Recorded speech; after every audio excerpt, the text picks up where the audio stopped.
My fiancé's phone rang during our wedding vows with the most romantic, spicy ringtone I'd ever heard. I was standing at the altar, crying happy tears, looking into the eyes of the man who made me feel seen like nobody ever had. He started his vows, talking about how I was the sun of his solar system. Right as he said those words, his phone started ringing. "Pony," by Genuine blared through the church. Every single person turned to stare. Norman's face went white.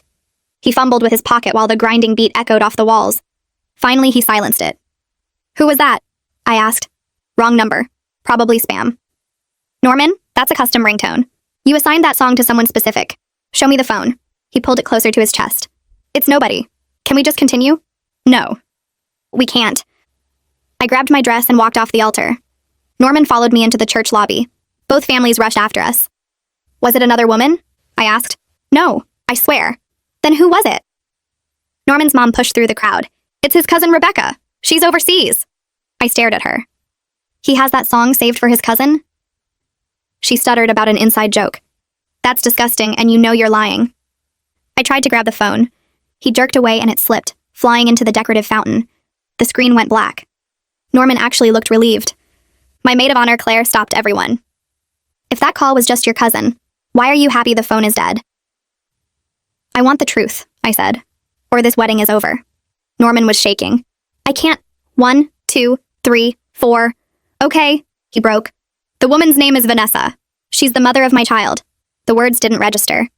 "What?" "I have a son. He's 4 years old. I never told you." My family exploded. I couldn't breathe. "But why does she have that ringtone?" "I said it years ago. She never calls, so I forgot to change it." "That doesn't explain why you were panicked." Norman looked sick. 3 months ago, Vanessa came back to town. We slept together. Once. My dad lunged forward, but my brothers held him back. "Why was she calling you today?" His mother answered. "She's pregnant." My knees buckled. Claire caught me. I pulled out my own phone. "Give me her number. Right now." Norman gave it to me. I called on speaker. The lobby went silent. "Hello?" A woman's voice answered. "This is Norman's fiancé. I'm at the altar right now. Is it true?" Long pause. "He didn't tell you?" "Tell me what?" Vanessa laughed, tired. "I'm not pregnant." "I called to warn you. Norman's been telling people I am, so he has an excuse to stay connected to me. He's been showing up at my apartment for months saying he wants to be a family again. I told him I'd call you if he didn't stop." "So there's no second pregnancy?" "No. But everything else is true. The son, the affair, all of it." I hung up. Norman started talking fast. "Baby, I can explain. You lied about a pregnancy to cover up stalking your ex?" "It wasn't stalking. You have a 4-year-old son you hid from me for 2 years. You cheated on me 3 months before our wedding. And when you got caught, you invented a fake pregnancy." He reached for my hand. I stepped back. "The wedding is off." His mother started wailing. His father dragged him toward the exit. My family surrounded me like a wall. Claire helped me out of the church. I was still wearing my dress when we got to her car. She didn't ask where I wanted to go. She just drove. We ended up at a diner. I sat in a booth in my wedding gown eating pancakes at 4 p.m., mascara running down my face. The waitress just kept refilling my coffee. Claire sat across from me. "What do you need?" "I need to know how I missed all of this." "You didn't miss anything. He hid it. That's not the same thing." I thought about the past 2 years. Every time Norman got quiet when his phone buzzed. Every business trip that seemed too long. Every time his mother looked at me with something that wasn't quite warmth. They all knew. I finished my pancakes and walked out into the parking lot still wearing my dress. "What now?" Claire asked. I looked down at the white fabric, the beading I'd spent months choosing, the train dragging through gravel. "Now I take this off," I said, and I never looked back. Claire's apartment was smaller than the place I'd shared with Norman, but it felt safer somehow. I sat on her gray couch in my wedding dress and stared at the coffee table without really seeing it. My phone kept lighting up on the cushion next to me. Norman's name flashed across the screen again and again. Then my mom's name. Then my dad's. Then numbers I didn't recognize. I picked up the phone and turned it face down, but I could still feel it buzzing against my palm through the fabric of my dress. Claire brought me a glass of water and set it on the table in front of me. I didn't drink it. She sat in the chair across from me and didn't say anything. The silence felt heavy, but not uncomfortable. I looked down at the white beading on my dress and thought about how I'd tried on 17 dresses before finding this one. Norman had come to one of the fittings even though everyone said the groom wasn't supposed to see the dress. He'd told me I looked beautiful, and I'd felt so lucky that he couldn't wait. Now I wondered if he'd been checking his phone the whole time, texting Vanessa while I spun around in white fabric. My phone buzzed again. I turned it over and saw Norman's face on the screen. the photo from our trip to the mountains last fall. I'd taken that picture right after he'd told me he loved me for the first time. I pressed the power button and held it until the screen went black. The dress felt too tight suddenly. I stood up and reached behind me for the zipper, but my hands were shaking too much to grab it. Claire got up and walked over without me having to ask. She unzipped it slowly and the fabric loosened around my ribs. I could breathe again. I stepped out of the dress and stood there in my white underwear and strapless bra, looking at the pile of expensive fabric on Claire's floor. She picked it up carefully and started folding it. I watched her smooth out the wrinkles and arrange the train. She was treating it like it mattered, even though we both knew I'd never wear it again. I sat back down on the couch in my underwear and pulled a throw blanket over my legs. Claire finished folding the dress and set it on the chair. She sat next to me and we didn't talk. The clock on her wall ticked past 7, then 8, then 9. I kept thinking about the past 2 years. Every time Norman's phone rang and he'd step into another room to answer it. Every weekend he said he had to work late. Every time his mom looked at me during family dinners with this expression I couldn't quite read. They all knew. His whole family knew he had a son, and they watched me plan a wedding and never said a word. I thought about Vanessa's voice on the phone, tired and matter-of-fact. She hadn't sounded angry or jealous. She'd sounded like someone who'd been dealing with Norman's lies for a long time and was just exhausted. I wondered what she'd told their son about his dad. I wondered if the kid knew Norman was supposed to get married today. The thought made my stomach hurt. Claire got up around midnight and came back with sweatpants and a t-shirt. I put them on and the dress stayed folded on the chair like a ghost. We sat on the couch and Claire asked me if I wanted to talk about it. I started going through everything in my head out loud. The business trip to Chicago that lasted 5 days when it should have been 3. The time I'd surprised Norman at his office and he'd seemed annoyed instead of happy. The way he always kept his phone face down on tables. The random Tuesday nights he said he had to help his brother move furniture or fix his dad's car. I'd believed all of it because why wouldn't I? People don't lie about helping their family. Except Norman did lie about his family. He lied about having a son. He lied about sleeping with Vanessa. He lied about her being pregnant. He'd probably lied about 100 other things I hadn't even figured out yet. Claire listened and didn't try to make me feel better with fake comfort. She just let me talk.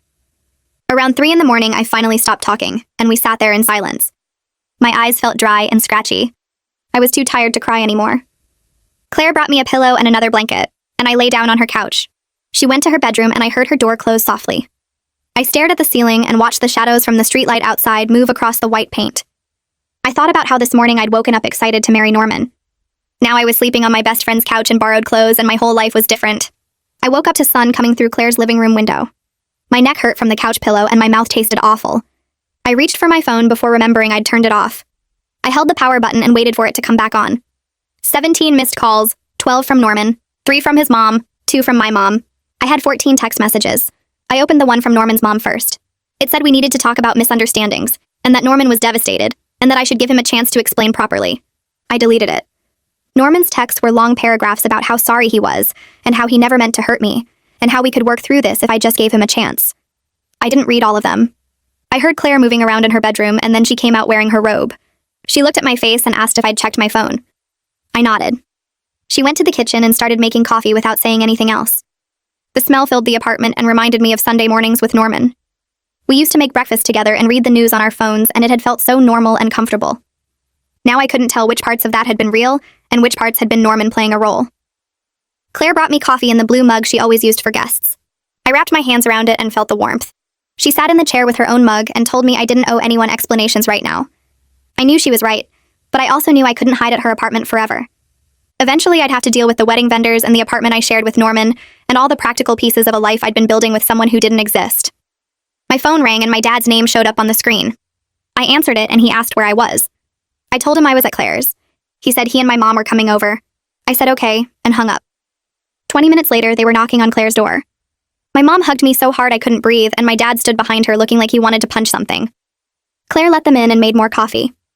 We all sat in her small living room, and my parents told me that Norman's family had tried calling them last night. His dad had left a voicemail saying there had been a terrible misunderstanding, and that Norman loved me and wanted to make things right. My mom said she'd called back and told them there was no misunderstanding. Norman had lied and cheated and hidden a child. Those were facts, not misunderstandings. My dad said Norman's dad had tried to argue that Norman had been planning to tell me about his son after the wedding. My dad had hung up on him. I felt grateful that my parents were angry on my behalf because I was too tired to be angry anymore. I just felt empty. My mom asked what I needed and I didn't know how to answer. I needed the past 2 years to be different. I needed Norman to not be a liar. I needed to not feel this stupid for missing all the signs. But I couldn't say any of that, so I just shrugged. My brothers showed up an hour later with garbage bags full of my stuff. They'd gone to the church and collected everything from the bridal room, and then they'd gone to the apartment while Norman was out. My oldest brother set the bags down in Claire's entryway and told me they'd grabbed clothes and my laptop and some other things. He said Norman had come home while they were there, but they'd finished packing and left without talking to him.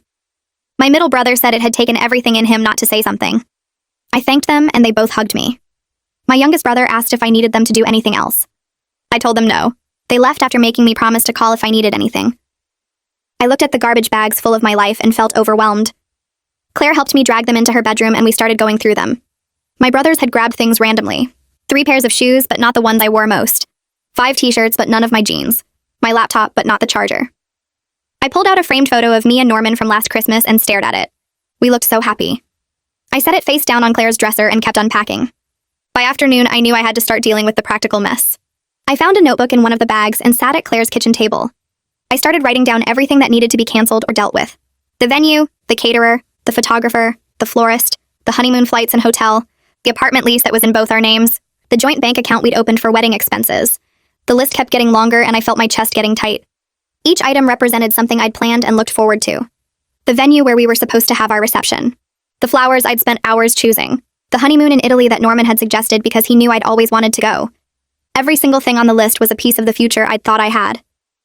I got to the bottom of the page and added one more item. Wedding dress alterations I'd already paid for. I'd never need the final fitting now. I put the pen down and put my head in my hands. Claire came over and looked at the list. She didn't say anything for a minute. Then she suggested I call the wedding planner first. Valeria could help coordinate with all the vendors. I didn't have to make every call myself. I looked up at Claire and felt a rush of gratitude. I'd been so focused on the list that I'd forgotten I'd hired someone specifically to handle wedding logistics. I found Valeria's number in my phone and called before I could talk myself out of it. She answered on the second ring and said my name like a question. I told her the wedding was canceled and I needed help dealing with the vendors. There was a pause and then her voice came back softer. She said she'd heard what happened. One of the guests had called her yesterday to ask about getting their gift back. Valeria said she was so sorry and she wanted to help however she could. I felt my throat get tight, but I didn't cry. I told her about the list and asked if she could handle contacting everyone. She said most vendors had cancellation policies in their contracts. Some deposits would be lost, but she'd do her best to minimize the damage. She asked if I could write a brief statement she could share with the vendors so she didn't have to explain the details over and over. I said yes and thanked her. She told me to send the statement whenever I was ready, and that she'd start reaching out to vendors this week. We hung up and I felt a tiny bit of the weight lift. At least I wouldn't have to call the florist and explain that my fiancé had a secret child and a side relationship. Valeria could just say the wedding was canceled due to personal circumstances and leave it at that. That evening, I was sitting on Claire's couch trying to write the statement for vendors when the intercom buzzed. Claire got up to answer it and I heard Norman's voice through the speaker. He was asking to talk to me. Begging, really. His voice sounded desperate and I felt nothing. Claire told him to leave. He kept talking, saying things had gotten out of hand and he just needed 5 minutes to explain. Claire said if he didn't leave, she was calling the police. I heard him say my name through the speaker, pleading. Claire pressed the button to end the call and came back to the couch. She asked if I was okay. I nodded. I pulled out my phone and looked at Norman's texts again. He'd sent 6 more since this morning. All of them were variations of the same thing. He was sorry. He loved me. He wanted to fix this. He never meant for things to go this far. I read them all and felt that same emptiness. No anger, no sadness, just nothing. I opened a new message and typed that we would communicate only through email about practical matters like the apartment and our shared belongings. I hit send and put my phone down. 30 seconds later, it rang. Norman's face filled the screen. He was calling instead of respecting the boundary I'd just set. I stared at his photo for 3 rings. Then I blocked his number. The phone stopped ringing. I felt a small surge of something that might have been power. It wasn't much, but it was the first time since yesterday that I'd made a choice that was entirely mine. The next morning, my phone rang while I was still in bed at Claire's place. The screen showed a number I didn't recognize. I almost didn't answer, but something made me pick up. A woman's voice introduced herself as the venue manager. She said Valeria had contacted her about the cancellation, but she wanted to reach out personally. I sat up and waited for whatever bad news was coming. She explained they couldn't refund the deposit because the contract was clear about cancellations within 2 weeks of the event. My stomach dropped. Then she said they were willing to apply the full amount to a future event if I wanted to reschedule within a year. I actually laughed out loud. The sound came out harsh and bitter. She went quiet on the other end. I told her I appreciated the offer, but I wouldn't be getting married there or anywhere else anytime soon. She said she understood and that she was sorry about what happened. I thanked her and hung up. The idea that I'd ever want to walk back into that venue made me feel sick. I spent the rest of the morning trying to figure out what I actually owed and what I could get back. Claire made coffee and sat with me while I went through every contract and receipt. The numbers kept getting bigger. I called my cousin Nadia around noon. She's a lawyer who specializes in contracts. She said she could meet me that afternoon. I got dressed in actual clothes for the first time in days and took the bus to her office downtown. Nadia's assistant showed me to a conference room with big windows overlooking the city. Nadia came in a few minutes later carrying a legal pad. She hugged me first and then sat down across from me. I handed her the folder with all my wedding contracts. She put on her reading glasses and started going through each document. I watched her face for any sign of good news. She took notes and made small sounds while she read. After 20 minutes, she looked up and said most of the vendors had solid cancellation clauses. I was probably out about $15,000 in deposits that were clearly marked as non-refundable. The number hit me like a punch. $15,000 gone because Norman couldn't tell the truth. I felt physically sick. Nadia reached across the table and squeezed my hand. She asked if I wanted to pursue any legal action against Norman. I could potentially sue for fraud or emotional distress. I thought about it for maybe 10 seconds. Then I told her I just wanted to be done with him. I didn't want months or years of court dates and lawyers and seeing his face. Nadia nodded like she expected that answer. She said she understood, but she'd put together some information for me anyway in case I changed my mind later. She pulled out a folder and explained what my options would be if I decided to go that route. I took the folder and thanked her. She didn't charge me for the consultation. She said family doesn't pay family. I left her office feeling both grateful and defeated. At least I knew where I stood financially now. 3 days after the wedding that didn't happen, I had to go back to work. I couldn't hide at Claire's apartment forever. I got up early and put on work clothes that felt strange after days in sweatpants. The bus ride felt too long. I kept thinking about what I'd say when people asked questions. My boss had texted saying to take all the time I needed, but I'd replied that I wanted to come back. Sitting around thinking about Norman was worse than being busy. I walked into the office and felt every eye turn toward me. People who normally said good morning looked away. My boss saw me and immediately came over. She pulled me into her office and closed the door. She said again that I could take more time. I told her I'd rather work than sit at home. She studied my face for a moment and then nodded. She said to let her know if I needed anything. I went to my desk and tried to focus on emails. My hands were shaking. Around 10, a coworker named Jessica stopped by my desk. She had this bright smile on her face. She said she saw the wedding was supposed to be last weekend and asked how married life was treating me. The words hung in the air between us. I felt my face get hot. I told her the wedding didn't happen. Her smile disappeared. She asked what I meant. I said it got canceled at the altar. Her expression went from confused to shocked to horrified in about 3 seconds. She started apologizing and backing away from my desk. I told her it was fine, but she kept saying sorry.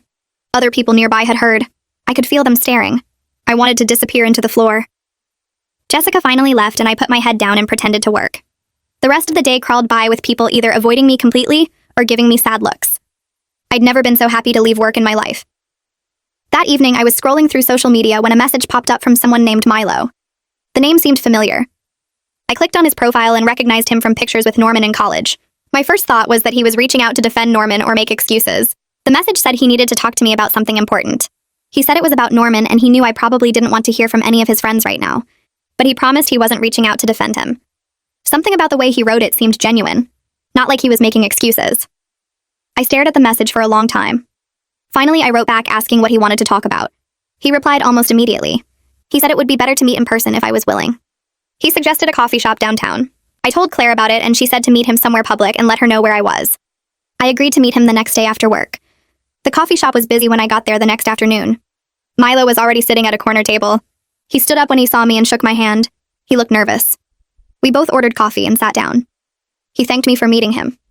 Then he said he'd been feeling guilty for months. I asked him why. He explained that Norman had told him about Vanessa and the kid last year. He said Norman mentioned it casually like it was something I already knew about. Milo had even asked Norman once how I felt about the whole situation with his son. Norman told him I was fine with it, and we were working on integrating his kid into our lives. Milo believed him. He said he only realized a few days ago that I'd had no idea. One of Norman's other friends had mentioned how shocked I must have been to find out at the altar. That's when Milo understood that Norman had been lying to everyone about what I knew. He looked miserable telling me this. Milo kept talking. He said Norman used to talk about me and Vanessa in this weird way. Like he was comparing us. He'd make comments about how different we were, how I was organized and driven and Vanessa was more spontaneous and emotional, how he got different things from each of us. At the time, Milo thought Norman was just talking about his past relationship versus his current one. But now looking back, it seemed like Norman was talking about 2 ongoing relationships. I felt cold listening to this. I asked Milo if he thought the hookup 3 months ago was really just once. Milo looked uncomfortable. He said he didn't know for sure, but Norman had mentioned seeing Vanessa multiple times in the past year. Always with some excuse about co-parenting or their son needing something. Milo had thought it was innocent at the time. Now he wasn't so sure. I sat back in my chair and felt the weight of it. The cheating probably wasn't one mistake. It was probably ongoing. I asked Milo why he was telling me all this now. He took a sip of his coffee and said Norman had called him yesterday. Norman spent 20 minutes painting himself as the victim, saying his private business got exposed unfairly, saying people were overreacting, saying I'd embarrassed him in front of everyone. Milo said Norman showed zero real remorse. He was just mad that he got caught. Milo told Norman he was wrong and Norman got defensive and hung up on him. That's when Milo decided he couldn't stay silent anymore. He said he felt like he'd been part of the lie by not questioning things sooner. I told him it wasn't his fault. Norman had lied to everyone. Milo still looked guilty, but he nodded. We finished our coffee and I thanked him for telling me the truth. He said if I ever needed anything or wanted to talk to reach out. I left the coffee shop feeling worse than when I'd arrived. Every new piece of information just showed me how blind I'd been. That night I couldn't sleep. I lay on Claire's couch staring at the ceiling. Finally, I grabbed my phone and started going through old photos. Pictures from the past 2 years with Norman. I looked at them differently now. In one photo from 6 months ago, Norman was checking his phone with this secretive expression. I'd thought nothing of it at the time. In another photo from a work trip he'd taken last spring, his smile looked forced. I remembered he'd been unreachable for hours that weekend. He'd blamed it on bad cell service. There were so many little things. Times he'd angled his phone away from me. Nights he'd come home later than expected with vague explanations about traffic or a work thing running long. Calls he'd taken in another room. I'd trusted him, so I'd never questioned any of it. Now every memory felt poisoned. I felt so stupid for missing all the signs. Claire heard me moving around and came out of her bedroom. She sat down next to me and asked what I was doing. I showed her the photos and told her about all the things I'd dismissed. She took my phone and set it down. She said I trusted him because that's what you're supposed to do in a relationship. She said his lying didn't mean I was stupid. It meant he was a liar. I wanted to believe her, but I still felt like I should have known something was wrong. We stayed up talking until almost 3 in the morning before I finally fell asleep. The apartment building looked the same as always, but walking up to it felt like approaching a crime scene. Claire parked her car and turned off the engine. She asked if I was ready, and I nodded even though I wasn't. We got out and headed toward the entrance. Norman was already waiting in the lobby. He stood up when he saw me and took a step forward with his arms slightly open. I stepped back before he could get close. His face did this hurt expression like I'd slapped him. Claire positioned herself between us and asked where we should start. Norman led us to the elevator without saying anything. The ride up to the 3rd floor felt endless. Nobody spoke. The doors opened and we walked down the familiar hallway to apartment 3B. Norman unlocked the door and I stepped inside a space that used to feel like home. Now it just felt like a place full of lies. I'd brought empty boxes and trash bags. Claire set them down by the door. Norman cleared his throat and started talking about how we should discuss things. I cut him off and pointed at the boxes. I told him we were here to divide belongings, not talk. He kept going anyway. He said he'd been scared to tell me about his son because he thought I'd leave. I stared at him. I told him I would have understood about a child from a previous relationship. Lots of people have kids from past relationships. Requested Reds is on Spotify now. Check out link in the description or comments. But lying for 2 years was different.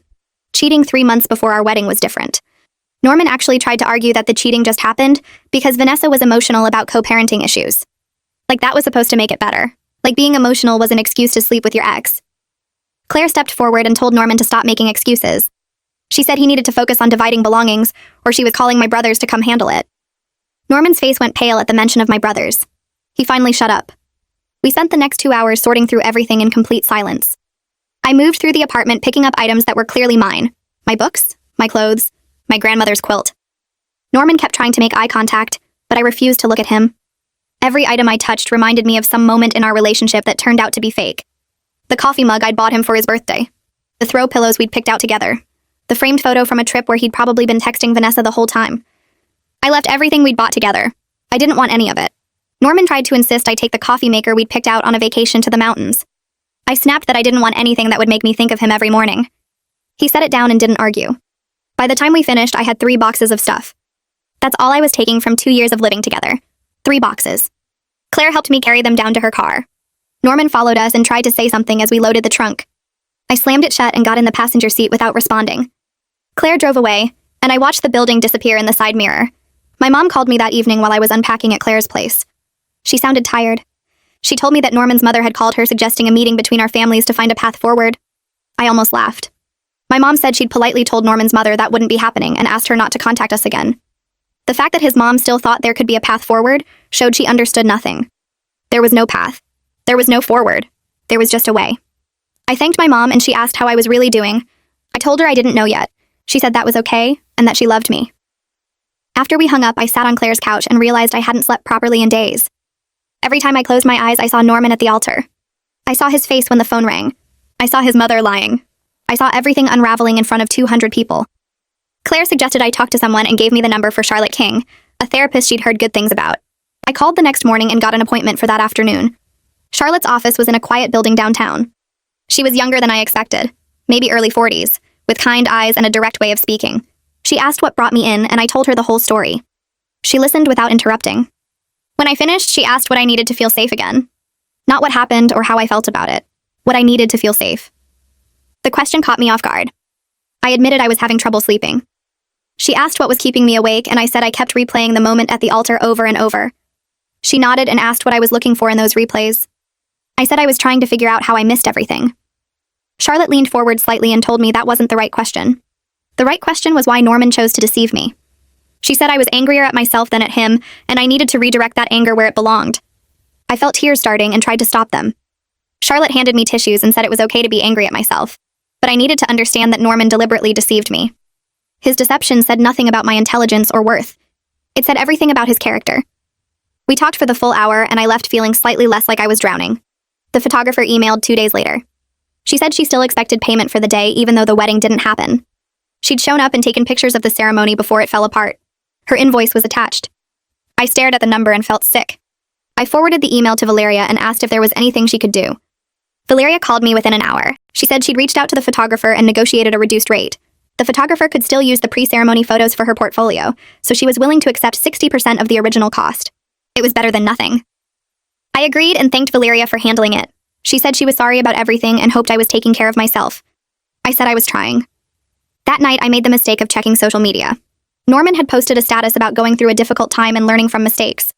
Several people who didn't know what happened had commented with support. Someone wrote that everyone makes mistakes, and growth is what matters. Another person said they were proud of him for being vulnerable. I stared at the screen, feeling my blood pressure rise. He was painting himself as someone going through a hard time, not someone who'd lied and cheated and destroyed someone else's life. I wanted to comment and tell everyone the truth. I wanted to share screenshots of our text exchanges. I wanted to expose every lie, but I closed the app instead. Claire was right when she said engaging with him would only make things worse. He wasn't worth my energy anymore. I closed the app and put my phone face down on Claire's coffee table. She looked up from her laptop where she'd been working on something and asked if I was okay. I told her I was done looking at his stuff, done caring what story he told himself to sleep at night. She nodded and said that was probably healthy. Then she suggested something that caught me off guard. She said I should write out everything I wanted to say to Norman but never send it, just to get all the feelings out of my head and onto paper. I stared at her for a second because it seemed too simple to actually help, but she insisted it worked for her after a bad breakup years ago. She grabbed a notebook from her desk drawer and handed it to me with a pen.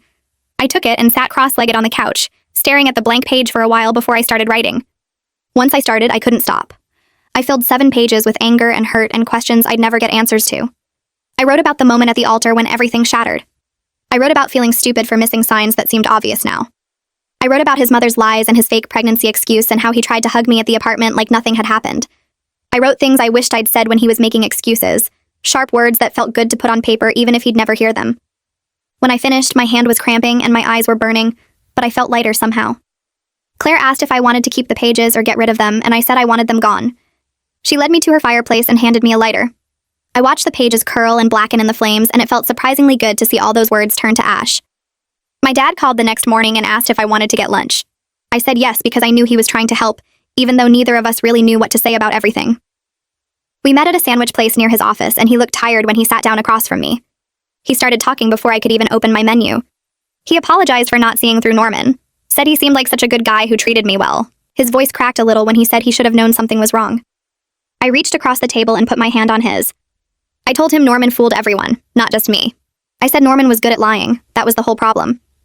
My dad nodded, but I could tell he still felt bad about it. We talked about other things while we ate, normal stuff about work and my brothers and my mom's new garden project. It felt good to have a conversation that wasn't entirely about the disaster at the altar. When we finished eating, my dad paid the check and hugged me in the parking lot. He said he was proud of how I was handling everything, and that helped both of us feel less guilty about missing the signs. I ran into one of Norman's cousins at the grocery store 3 days later. I was reaching for cereal when I heard someone say my name. I turned and there she was, looking uncomfortable but walking toward me anyway. She said she'd been thinking about me and wanted to check how I was doing. I said I was fine and tried to move my cart past her, but she kept talking. She said Norman was really struggling with everything, like that was supposed to make me feel something other than angry. I stopped and looked at her directly. I told her he should be struggling since he created this entire mess by lying for 2 years and cheating 3 months before our wedding. Her face went red and she started to say something about how everyone makes mistakes. I didn't let her finish. I said mistakes are forgetting to call someone back or being late to dinner, not hiding a child and stalking an ex. Then I walked away before she could say anything else. My hands were shaking when I got to the checkout line, but I was glad I'd said it. Valeria called me that evening with final numbers on the wedding costs. I'd been avoiding thinking about the money part because I knew it would make me angry all over again. She went through each vendor and what they'd agreed to. The venue kept half the deposit. The caterer kept $1,000. The photographer took 60% like we'd negotiated. The florist kept everything because flowers had already been ordered. When she finished adding it up, she said I was losing about $12,000 total. It was less than I'd feared when I first started canceling things, but it was still a huge financial hit that made me want to scream. $12,000 gone because Norman couldn't tell the truth. Valeria said she was sorry and that she'd done everything she could to minimize the losses. I thanked her for all her help and hung up. Then I sat on Claire's couch and stared at the wall, doing math in my head about how long it would take me to recover from this. I decided to ask Norman to pay half of the lost deposits. It seemed fair since his lies caused the cancellation in the first place. I opened my laptop and started an email, keeping it formal and direct. I wrote out an itemized list of every lost deposit with the vendor name and amount. The total came to $12,347. I asked him to pay half, which was $6,173.50. I said it was only fair that he take some financial responsibility for the consequences of his actions. I read the email 3 times before sending it, making sure my tone stayed calm and factual. His response came back 2 hours later. It was long, way longer than it needed to be. He wrote about how he was already financially stressed from lawyer fees for the custody situation with Vanessa. He said he was barely making rent right now and couldn't afford to pay me anything. He went on about how he knew he'd messed up, but punishing him financially wouldn't help either of us move forward. The whole message made me want to scream. He was acting like paying for the damage he caused was some kind of unfair punishment instead of basic responsibility. I called Nadia and told her about Norman's response. She asked if I wanted her to send him a legal letter demanding repayment, and I said yes immediately. His refusal to take any financial responsibility was somehow more infuriating than the original betrayal. At least when he lied about his son and the affair, I could tell myself he was weak or scared or whatever excuse made sense. But refusing to pay for the mess he created was just selfish. Nadia said she'd draft something official and have it sent within a few days. The letter would request $6,000 within 30 days and outline potential legal action if he didn't comply. I knew he probably still wouldn't pay, but having it in writing from a lawyer felt important. It felt like I was doing something instead of just accepting that he could destroy my life and walk away without consequences. Norman's father called my dad a week after Nadia sent the letter. My dad called me right after and put me on speaker so I could hear what had happened. Norman's father had offered to pay $3,000 to help settle things and let everyone move forward. He said he knew his son had made terrible choices and he wanted to do something to make it right. My dad asked me what I wanted to do. I thought about it for a minute. $3,000 wasn't the full $6,000 I'd asked for, but it was better than nothing. I told my dad to accept it. I wanted this finished. I wanted to stop thinking about Norman and his family and the money I'd lost. My dad said he'd call back and arrange the payment. Norman's father sent a check 2 days later with a note saying he was sorry for everything. I deposited it without reading the note again. I started looking for a new My parents told me, "You're adopted. You get nothing when we die." Then Grandma's lawyer called. The call came while I was eating cereal before my shift at the auto parts store. "Austin Caldwell, this is Margaret Stevens, estate attorney. Your grandmother Eleanor left you something." I almost laughed. "There's been a mistake. My parents said I wasn't in her will. Mr. Caldwell, we need to meet immediately." 2 hours later, I'm staring at documents. $2.1 million. A house. Investment accounts. All mine. "But I'm adopted," I stammered. Margaret handed me a letter in Grandma's handwriting. "Austin, you are not adopted. You're my biological grandson. Your father's first wife, Jennifer, was your real mother. She died when you were 2. Susan made David pretend you were adopted because she wanted you gone." My hand shook. 21 years of being treated like garbage. While my siblings got cars and vacations, I worked 2 jobs just to afford ramen. Every family dinner where they'd discuss college funds for Logan and Ashley. But when I asked about help with community college, Dad would say, "You need to learn independence." The letter continued. "David and Susan think they're inheriting everything. They've been spending money they don't have. The new truck, kitchen remodel, Logan's boat. They borrowed against my estate. They get nothing. But there was more." Margaret pulled out another folder. "Your grandmother hired a private investigator 3 years ago. She documented everything. Photos of me walking to work in the rain because my bike broke. Messages between Susan and her friends. Can't wait for the old bat to die so we can finally live properly." The investigator had recorded conversations too. Austin thinks he's family, but he's just David's mistake from his first marriage. Once Eleanor's gone, we'll have enough money to cut him off completely. Your grandmother was furious, Margaret said. She changed her will 6 months ago.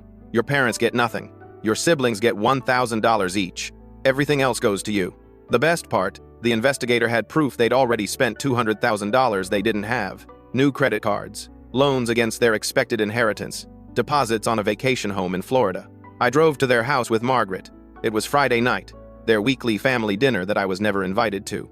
Through the window, I could see them celebrating with champagne and expensive takeout. Susan opened the door, saw us both, and her face lit up with greed. Finally, Margaret, right? How much did Mother leave us? We've been waiting so patiently. Logan and Ashley crowded behind her, practically bouncing with excitement. David appeared with a bottle of champagne, ready to toast their good fortune. I smiled. Actually, she left me everything, and this letter explaining how you lied about me being adopted. Susan's face went white. That's impossible. You're not even real family. Oh, but I am. I pulled out the birth certificate Grandma had kept safe. My mother was Jennifer Caldwell. You know, Dad's first wife. The one you made him pretend never existed. David's champagne bottle slipped from his hands, shattering on their expensive marble floor. The floor they'd renovated with money they thought they'd inherit. This has to be a mistake, Ashley whispered. Margaret stepped forward. There's no mistake. Austin inherits $2.1 million, the house, and all investment accounts. You 3 children each receive $1,000. David and Susan receive nothing. Nothing? Susan's voice cracked. But we borrowed. We spent. Oh, about that $200,000 you borrowed expecting your inheritance. I held up the legal papers. The bank wants it back tomorrow with interest. Logan started crying. But my boat payments. The vacation house deposit. Not my problem, I said. Maybe you should have treated your brother better. David finally found his voice. Austin, please. We're family. No, I said, looking him dead in the eye. Jennifer was family. Grandma Eleanor was family. You're just the people who made my life hell for 21 years. Margaret cleared her throat. There's one more thing your grandmother wanted you to know. She handed me a sealed envelope marked, open only after confronting them. Inside was a single photo. My real mother, Jennifer, clearly pregnant, with a massive bruise on her face. The back read, 2 weeks before she died. David's handwriting. I looked up at my father, the photo shaking in my hand. Grandma didn't think Mom died in an accident. She thought you killed her. David's face went white as snow. That's not, I never. Susan grabbed his arm. Don't say anything. Don't you dare say anything. But Ashley was staring at the photo, then at her father, and she started backing toward the door. Oh my God. That's why Grandma hated you. That's why she cut you out. Logan stopped crying and looked at his father with new eyes. And suddenly David rushed toward me, not to hug me, but with his hands reaching for my throat. Margaret moved faster than I expected for a woman in her 60s. She stepped between us and David crashed into her instead, stumbling backward. She pulled out her phone. I'm calling the police. One more step toward my client and you'll face assault charges on top of everything else. David froze, his hands still raised, breathing hard. Susan yanked him back by his shirt. You idiot. You complete idiot. This is exactly what she wanted. What Austin wants. To make you look guilty. I wasn't the one who put a bruise on Jennifer's face 2 weeks before she died, I said quietly. Ashley was still backing toward the door, her eyes wide. Dad? She was shaking. Tell me you didn't. Tell me Grandma was wrong. David's jaw clenched. Your grandmother was a bitter old woman who never forgave me for marrying Susan. That photo means nothing. Jennifer fell. It was an accident. Both things were accidents. Margaret's voice cut through.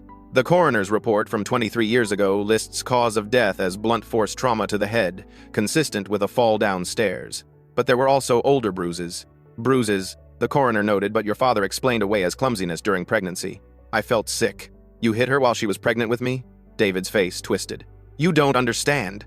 Jennifer was difficult. She had these moods. Postpartum depression. They called it later. But back then, she wasn't postpartum, I interrupted. I was 2 when she died.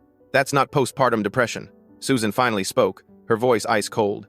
This is ancient history. Even if David did push Jennifer, which he didn't, it's been over 2 decades. No one can prove anything. The case is closed. Margaret smiled, and it wasn't pleasant.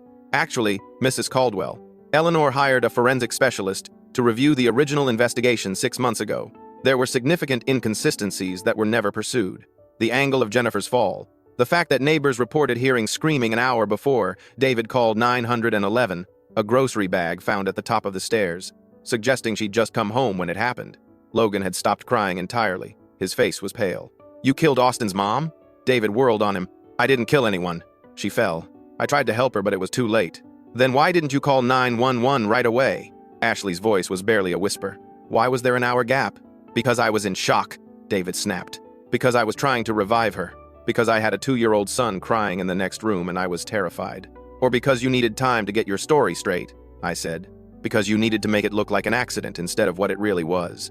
Prove it, Susan hissed. You can't prove any of this. It's all speculation and circumstantial evidence. Eleanor was a vindictive witch who wanted to hurt us from beyond the grave. Margaret tucked her phone away. The police are on their way. I've also sent them copies of the forensic review and the original case file. They'll decide if there's enough evidence to reopen the investigation. David's legs seemed to give out. He sank onto the arm of their leather couch, the one they'd bought last month with borrowed money. This can't be happening. Ashley grabbed her purse from the entry table.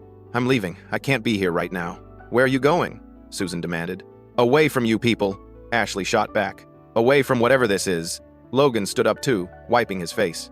I'm coming with you. You will not abandon this family, Susan said, her voice shaking with rage. We are in crisis and you two are just going to run away? This family abandoned Austin for 21 years, Ashley said.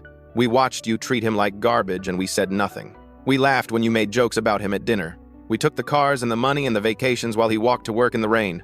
So yeah, Mom, I'm running away. Because I don't want to be anything like you. She left. Logan followed without another word. The house felt bigger with just the 4 of us. Me and Margaret standing near the door. David collapsed on the couch arm. Susan rigid with fury in the middle of her expensive living room. The silence stretched until we heard sirens in the distance. You've destroyed this family, Susan said, looking at me with pure hatred. Eleanor poisoned you against us, and now you're going to take everything. Even if David goes to prison for something he didn't do, you'll still have your money and your self-righteousness. I hope it keeps you warm at night. I thought about all the nights I'd gone to bed hungry because I couldn't afford groceries and rent in the same week. All the times I'd asked for help and been told to figure it out myself. All the family photos on their walls that didn't include me. I'll manage, I said. 2 police cars pulled up outside. Margaret opened the door for them. Officers, thank you for coming. We have a situation that requires your attention. The next few hours were a blur. David and Susan were taken to the station for questioning. Margaret drove me back to my apartment, the tiny studio above a laundromat where I'd lived for 3 years. It cost $650 a month and the heat barely worked, but it was mine. You should stay somewhere else tonight, Margaret said as we pulled up. Once the press gets hold of this story, they'll find you here. The press? A wealthy woman's will that cuts out her son and daughter-in-law, leaves everything to the grandson they pretended was adopted, and potentially implicates the son in a 23-year-old murder? Austin, this is going to be everywhere by tomorrow morning. I looked up at my apartment window, the curtain I'd hung to cover the broken blind, the air conditioning unit I'd installed myself because the landlord refused, the life I'd built from nothing because no one else would help me. I don't have anywhere else to go. Margaret pulled out a business card and wrote something on the back. This is my home address. I have a guest room. Pack a bag and follow me. We have a lot to discuss about managing your grandmother's estate, and you need to be somewhere the reporters can't find you. Why are you helping me? I asked. You're just my lawyer. She looked at me for a long moment. Eleanor was my best friend for 40 years. I watched her cry over you more times than I can count. She showed me the photos the investigator took. You walking 5 miles to work in a snowstorm because your bike chain broke. Eating dollar store crackers for dinner.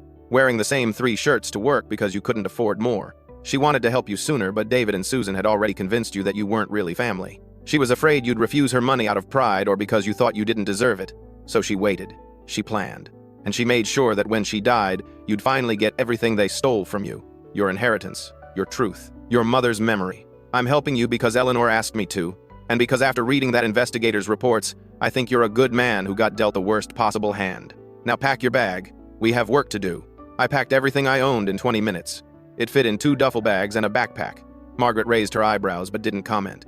Her house was in a neighborhood I'd only driven through on my way to other places. Big trees, sidewalks, houses with 2-car garages and landscaped yards. She pulled into a driveway with solar panels on the roof and a garden full of roses.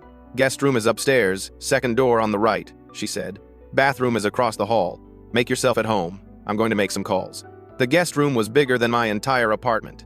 It had a real bed with a headboard and matching nightstands, curtains that weren't sheets thumbtacked to the wall, a closet with wooden hangers. I sat on the edge of the bed and pulled out my phone. 47 missed calls, 63 text messages, most from numbers I didn't recognize, but some from people I worked with. My manager at the auto parts store. Hey man, are you okay? Saw your name on the news. Call me. I opened the news app. The top story in the local section was Wealthy Widows Will Sparks Family Drama and Possible Murder Investigation. They'd used an old photo of Grandma from some charity event. She was smiling. I barely remembered her like that. Most of my memories were from the last few years, when she was sick and David and Susan only visited when they wanted something. The article didn't have many details yet, just that Eleanor Caldwell had died 3 months ago. Her will was being executed this week, and there were questions about her son's first wife's death in 2002. They mentioned me as the primary beneficiary but didn't use my name. That wouldn't last long. Ashley called at 9 p.m. I answered because I didn't know what else to do. "Austin?" Her voice was quiet. "Are you okay?" "I don't know, are you?" She laughed, but it wasn't a happy sound. "Logan and I are at a hotel. We used his credit card, but it's almost maxed out because of the boat payments. We might have enough for 3 days, maybe 4 if we don't eat much. What are you going to do after that?" "I don't know." Ashley was crying now. "I keep thinking about all the times we watched them treat you like garbage and we just went along with it. You asked me for $50 once, do you remember? You needed it for a work uniform, and Mom told me not to give it to you. She said you needed to learn to budget better. I listened to her. I let my brother go without because Mom told me to. What kind of person does that make me?" "A person who was raised by Susan and David," I said. "You didn't know any better." "That's not an excuse." "No," I agreed. "It's not, but it's an explanation." She was quiet for a minute. "The news is saying Dad might have killed your mom, Jennifer. They're saying Grandma thought he murdered her and that's why she cut him out of the will. What do you think?" "I think I saw the way he looked at you tonight." Ashley's voice hardened. "I think if Margaret hadn't been there, he would have hurt you, maybe killed you too. And I think I've spent my whole life making excuses for him because it was easier than admitting what he really is." "What is he really?" "A man who hurts people when they're in his way." We talked for another hour. Ashley told me things I hadn't known. How David had thrown a plate at the wall during an argument last year and Susan made her lie to the neighbors about the noise. How he'd shoved Logan during a fight about the boat purchase, hard enough that Logan hit the door frame. How Susan always defended him, always made excuses, always blamed whoever he'd hurt for provoking him. "I should have told you," Ashley said. "I should have warned you that they were planning to cut you off completely after Grandma died.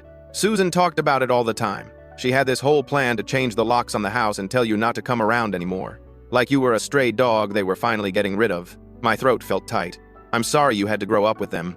"I'm sorry you did too," she said. "But at least Logan and I had each other. You had no one." After we hung up, I couldn't sleep.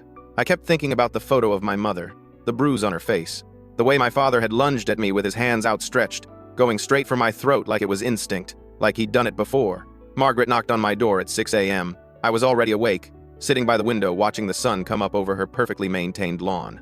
"Coffee?" she asked. We sat at her kitchen table with our mugs and she spread out paperwork between us. "We need to move quickly," she said. "The bank that gave your parents the loans is going to file a claim against the estate. They'll argue that David and Susan borrowed that money in good faith based on an expected inheritance. Can they win?" "No," Margaret said firmly. "Eleanor's will was ironclad. I made sure of it. But they can drag this out for months, maybe a year. In the meantime, we need to secure your grandmother's house. Your parents still have keys and they're desperate. I wouldn't put it past them to try and remove valuable items before the estate is fully settled. What do I need to do?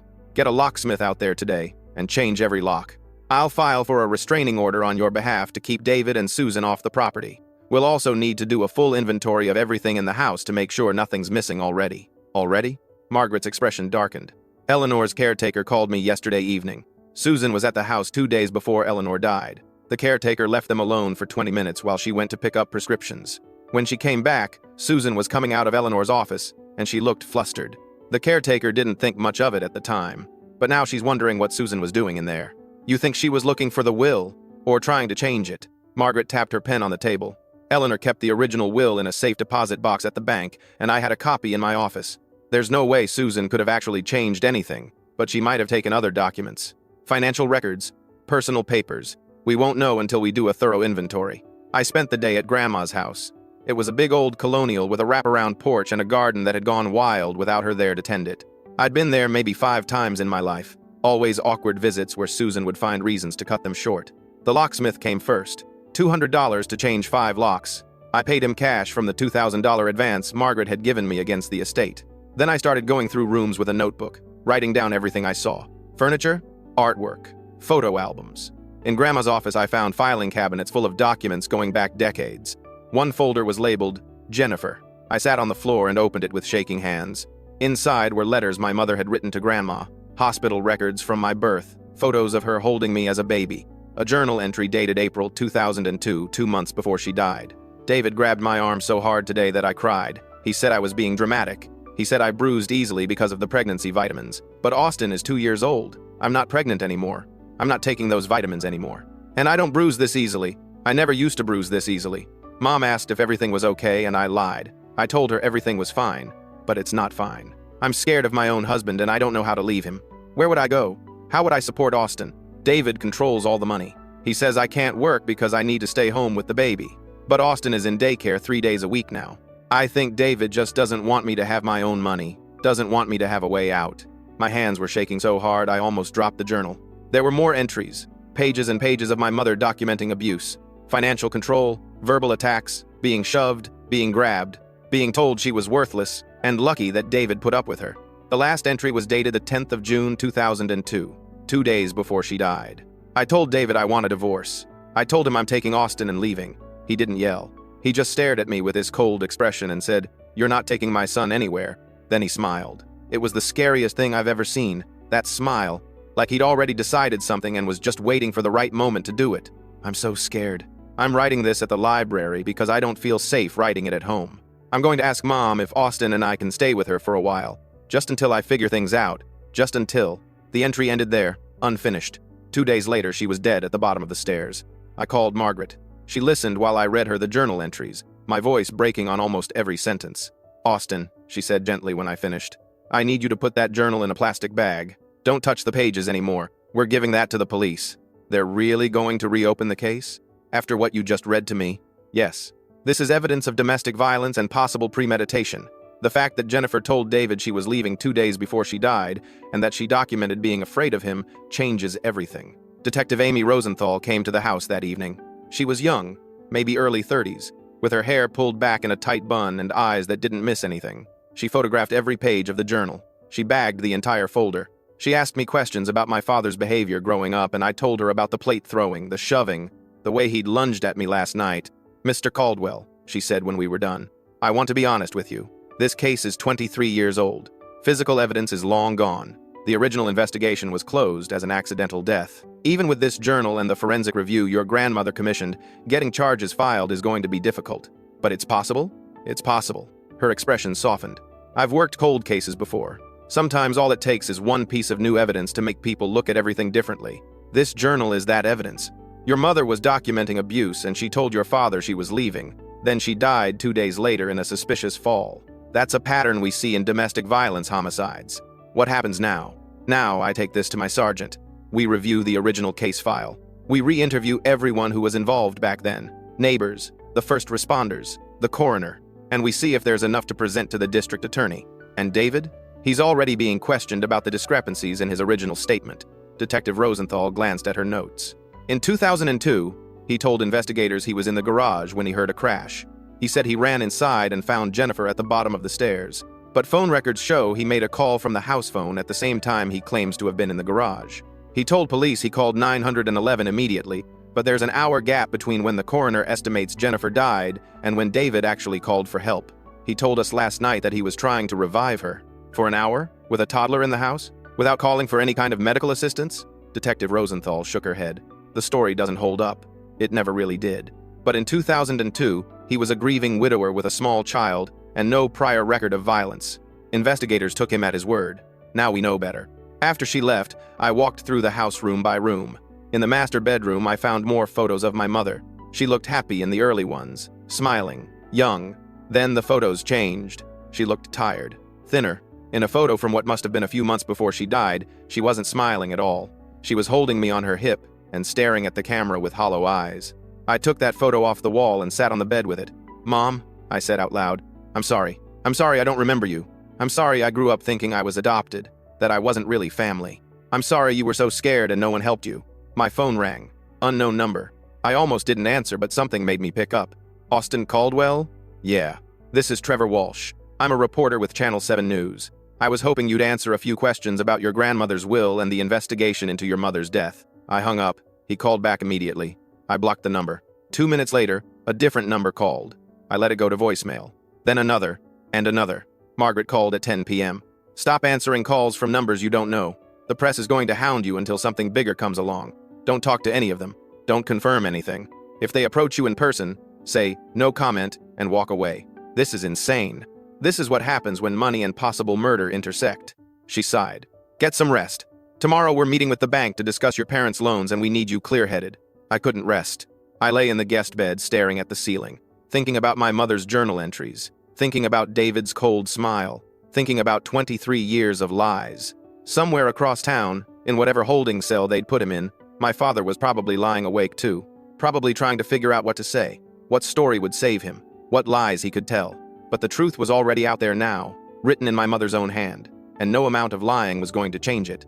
The bank meeting was worse than I expected. David and Susan's loan officer was a thin man named Patrick Huang, who kept wiping sweat from his forehead with a handkerchief. Mr. and Mrs. Caldwell took out loans totaling $187,000 over the past 18 months, he explained, sliding papers across the conference table. They used Mrs. Eleanor Caldwell's estate as collateral. We were assured by both David and Susan that David was the sole beneficiary and that the estate was worth over $3 million. Did you verify this? Margaret asked. We requested documentation. Susan provided what appeared to be a copy of Eleanor's will dated 2019. It listed David as the primary beneficiary. Margaret's jaw tightened. That will was superseded by a new will in January of this year. The will Susan showed you was no longer valid. How were we supposed to know that? You weren't, Margaret said coldly.